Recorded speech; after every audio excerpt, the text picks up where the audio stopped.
Наран доор бас нэгэн шудраг бос явдал байдгийг би харлаа. Энэ нь хүн төрөлхтний хувьд дааж давшгүй хүнд хэцүү асуудал болоо. Үүнд ертөнцийн эзэн хэнийг ч хөрөнгө мөнгөтэй, нэр хүндтэй болгож чадна. Ингээд хүссэн бүхнээ тэр хүн олох боловч үүнийгээ ашиглан жаргах боломжийг л харин түүнд өгөхгүй ажээ. Гэтэл огт танихгүй хэн нэгэн хүн олсон бүх хөрөнгийг нь эдлэн жаргах юм. Энэ бол үнэхээр ойлгомжгүй бөгөөд ёсон бусын хэрэг мөн. Хүн урт удаан насалж 100 хүүхэдтэй болох боловч сэтгэл дундуур амьдарсаар нацсан эцэс болоход хойноос нь харамсан гашуудж хүндэтгэн оршуулах хүүхэд олдохгүй болоос дутуу зулбсан хүүхэд хүртэл тэр хүнээс илүү азтай гэсэн үг юм.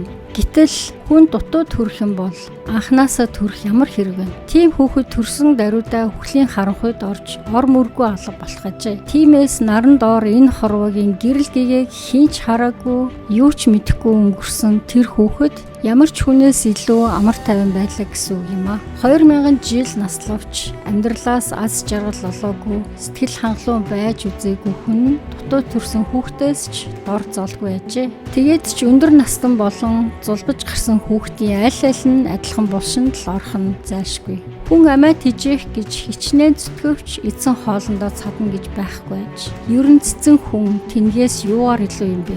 Ядуу хүн амьдралын хичнээн их туршлагатай боловч өөрт нь ямар ашиг гардаг вэ? Ядуу боловч сэтгэл хангалуун байх нь цаг үргэлж шунхаарч явхаас дээр хизээч биелшгүй дэмий шуналд автах нь ойлгомжгүй зүйл бөгөөд салхины хойноос хөцөлдөх мэт үр ашиггүй ажээ. ертөнцийн эзэн тэртээ нэгэн цагт хүн төрлөختнийг бүтээхдээ хүн гихчин ямар чанартай байхыг ч мэдэж байсан болоо. Тэгэхээр бид өөрөөсөө үлэмжийн их эрх чадалтай ертөнцийн эзэнтэй маргалтаад хэрэггүй аж.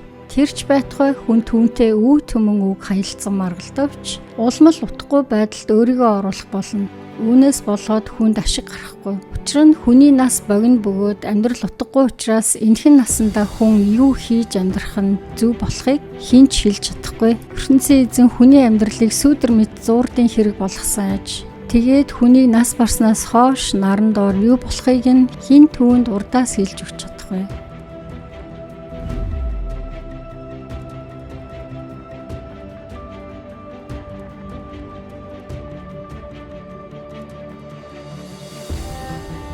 ертөнцийн эзэн ямар ч хүнд хэрэгцээтэй бүхнийг нь өгдөг. Тэгээд тэр болгоноосоо бид сэтгэлийн таашаал авч хангалуун амьдрал гэдгийг үзэх гэж амьдарцгаадаг. Гэхдээ шилмоох нэг зүйлийг сөхөж гаргаж ирдэг нь ертөнцийн эзнийг таньж мэдээгүй хүмүүс яг эдгээр хэрэгцээнүүдээс таашаал авч аз жаргалтай юм шиг амьдарч нэгэн түлхээс хойш амьд яваа насандаа идэж уу баярлцэн гэдэг зарчимтай байдаг.